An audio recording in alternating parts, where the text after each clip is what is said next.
Hello guys, welcome back to Gospel News where we dey give you now bonge information on as you take the go. In case you never follow us on our social media handles, please do that very quickly so you can be getting our update back to back. Let's go straight to the reason why we are here. They say that one Oyibo man who has come to the aid of Nnamdi Kanu, the leader of the indigenous people of Biafra, Mawama, wey they call for seat.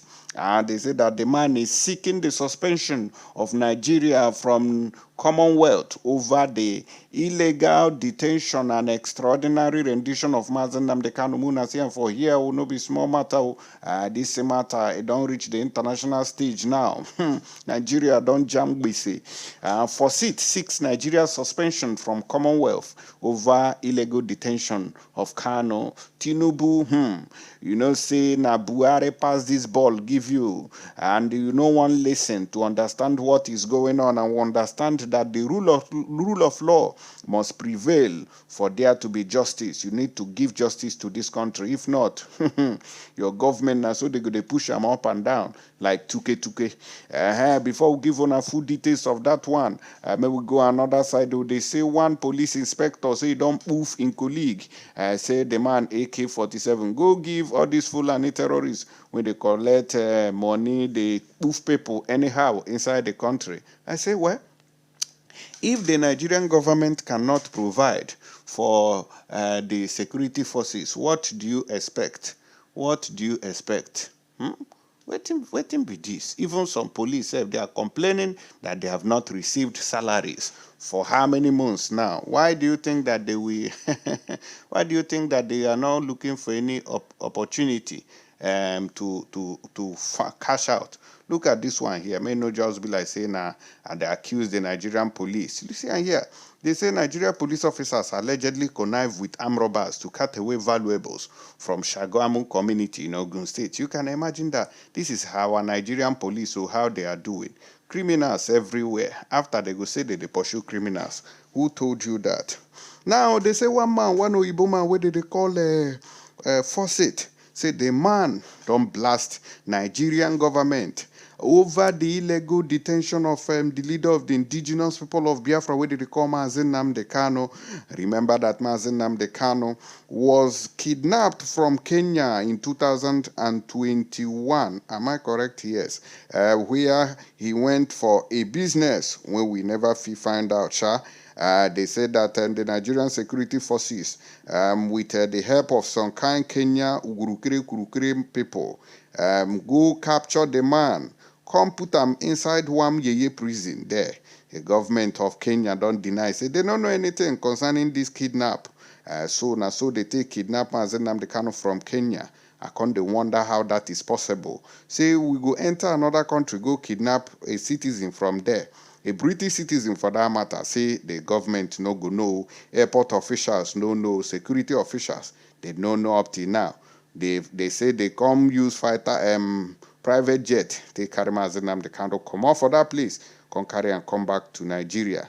And since then, even though court of competent jurisdiction don't rule, say may they leave Nnamdi Kanu and return him to Kenya or United Kingdom, then pay him damages, the Nigerian government have refused to do all of that.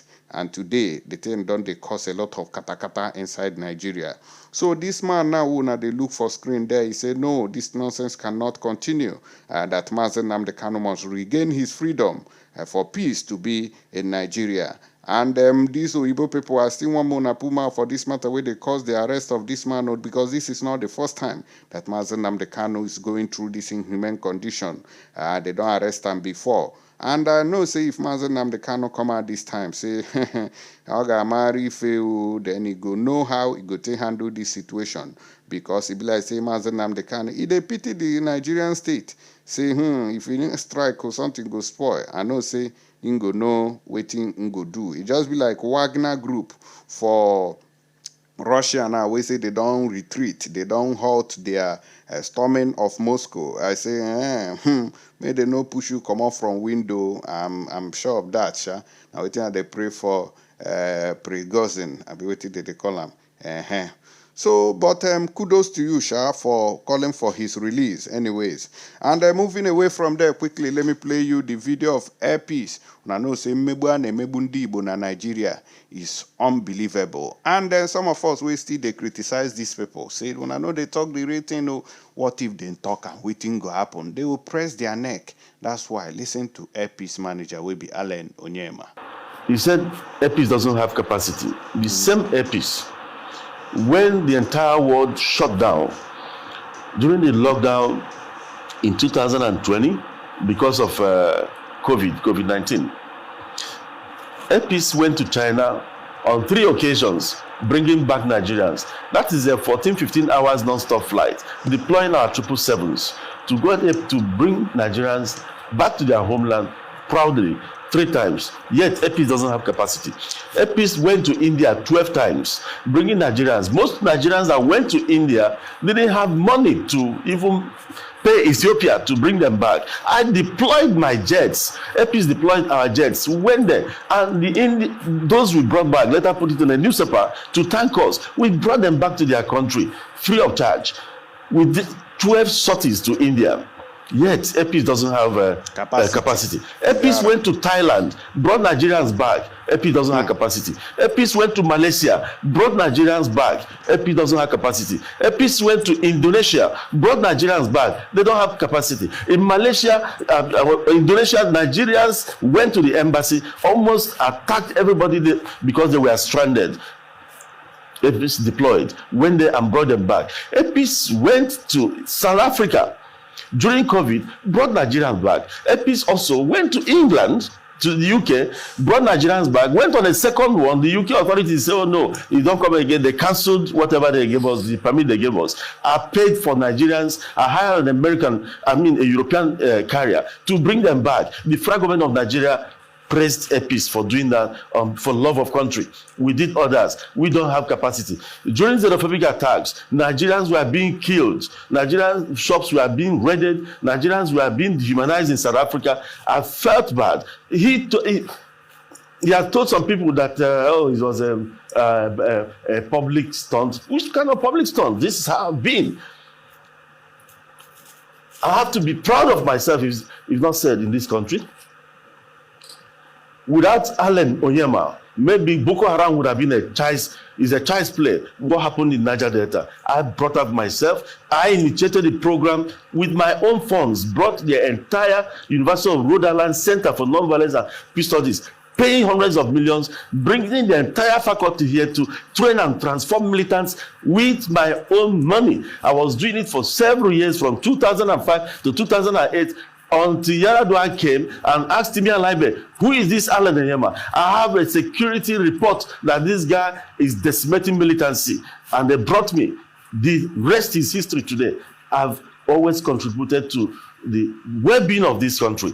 And all I get from some government officials as this kind of thing, they do all sorts of things, fight you from different angles, and this is what is happening. Yet we don't have capacity. Airpeace doesn't have capacity. We deployed our 777s, went to South Africa, rescued Nigerians during xenophobic attacks. On 2 occasions, Nigerians walked tall during that period. Nigeria as a nation was respected worldwide for what Airpeace did on their behalf. Nigerians felt proud. You needed to see. Why did I break down inside the plane when they arrived? Yes, you saw me crying inside the aircraft. It was because I saw another woman carrying a child, and the woman was praying for me and saying, see, it was an Igbo guy that was carrying, she lost a child in South Africa, that if you didn't come, maybe I would have died, and that, see, an Igbo guy was helping her to carry the other baby all the way from South Africa. They were all clinging to each other. They were singing national anthem. Nigeria became one. This is what we are using Airpeace to do in the country. It's not about money. When you come to Airpeace, it's mini Nigeria. We don't discriminate. I've trained Northerners, Southerners, Southwest, Southeast, giving them a meaningful employment, not just the minimum wage in Airpeace is about 50,000 for cleaners. And we are in support of this present government of Ahmed Bola Tinubu. We address our staff. We told them, support this removal of subsidy. We are going to support you. And beginning this month, we are going to dish out palliatives to our staff in support of the government. This is what we've been doing. And the Minister of Government came out there and said, we don't have capacity. And we did all this. And recently, we deployed to Sudan. We deployed to Sudan to bring back Nigerians free of charge. Yet we don't have capacity. Where was Ethiopia? Did Ethiopia do that? I'm going to come to Ethiopia. Ethiopia wanted what they are doing now with the national carrier. They wanted to do it with me. For love of country, I turned it down. April 10, 2019, in a letter. They came to me. They wanted APs to collaborate with them. They took us to Addis Ababa. We signed MOU. And they said in the MOU, we need to push out Gulf carriers. I said, no problem. Mind you, I'm very proud of what Ethiopia has achieved as an airline. They're the pride of Africa. I like what they've achieved, no doubt. So we tried to collaborate. Then when we got to the nitty-gritty of the meeting, what they wanted was to come into this place, do local flying, then use AP's consign to fly the whole world, about 150 basa, while paying me royalties, paying AP's royalties. I said, where does I would have been getting millions of dollars. And one of them joked, Alan, you don't need to be buying planes again, nothing. I said, where does this leave my country? In the letter I wrote to them, I said, where does this leave my nation, Nigeria? You will destroy the jobs in Nigeria. You will kill the other airlines. No, sir, please. You will kill the other airlines in Nigeria. And APs will be growing. Airline and APs will be swimming in millions of dollars. So we rejected it in a letter. It's documented. And it's in you. Boeing is in my office now for the delivery of our 737 MAX, which is costing over $1 billion. The E2s from Embraer that we've started receiving is costing about $1 billion. 5 of them have entered Nigeria. Ethiopia is bringing nothing, and they are going to earn 49% of your country's wealth. I don't hear what they do to Igbo people. I let all these things is very terrible. Igbo people, we don't suffer for Nigeria hand. Tofia. All of on our way they support this country, make it remain one. You now hear within Allen Onyema they talk. Within them they do them. With all these things, they still tell Allen Onyema say, get capacity to run this airline inside this country. Then they do them, they push them, they do them. Before you know it, all this Nigerian Labour Congress, NLC, they go disrupt in flight, make and lose billions. Very stupid country and people way they inside. Bad government everywhere. The same Nigeria police officers don't connive with armed robbers to cut away valuables from Shagamu community in Ogun State. Residents of Emure in Shagamu, Ogun State, have accused some Nigerian police force officers of colluding with armed robbers to continue looting private property and harm dwellers of the community. Sahara reporters learned that the robbers, for instance, had been constantly robbing Dignity Oasis, one of the registered business ventures in the community, and the police continued to release the suspect whenever they were caught and taken to them for proper prosecution. Then, una suppose know what una go do those ones who una catch you. May God no allow them. Some of the properties of the business venture which the robbers had carted away included an electric block molding machine worth 600,000 naira. That is more than $500,000. A 12 kVA industrial generator worth 800,000 naira. That's almost $1 million naira. Several surface pumping machines, four submersive pumping machines, 4 water reservoirs and water distilled cylinders, water package machine, floor tiles, and several other items. Abdulaziz Arisekola Alaolawai, director of Dignity Oasis, described how the thieves disrupted the venture's commercial operations. He said that the venture, which had been in operation for more than 8 years, was almost brought to liquidation with a period of 2 years. He said, we are on 2 plots of land, one for building construction materials, block making, cement sales and distribution, granite supply and related, and the other plot is for Oasis Pure Water Factory. Unfortunately, this business has been taken to its knees by these burglars in less than 2 years. So instead of the Nigerian police now to do the needful and arrest and prosecute those criminals, we say then they destroy the company where they employ labor. They say Nigeria police now don't connive with those criminals where they rob the place. can't help them they rob. When I talk I'm here now, say some Nigerian policemen say then they thief. They will say, hey, Kureku, gospel news, you know, Sabi talk, and they talk about Nigerian police in a bad light. You go catch you, go knock your head. You know, they see them now. Shane and me, they talk them. Thank God, say, they don't record them, not be me talk them. And away from that, too, they say, Nigerian police inspector say, don't poof in colleague in Kaduna, selling rifle to terrorists for 300,000 naira only. The Nigerian police force has arrested an inspector attached to 62 police mobile police force PM, Kafanchan, Kaduna State, for allegedly killing his colleague. The inspector, whose name Sahara reporters could not immediately ascertain, also allegedly took the deceased rifle and sold it to terrorists, locally dubbed as bandit, for an amount of 300,000 naira. A police source who shared the video of the alleged killer inspector on handcuffs and leg chain with Sahara reporters on Saturday lamented the ugly situation. Although the police source expressed appreciation that the killer inspector was exposed, he called for greater accountability in the police force.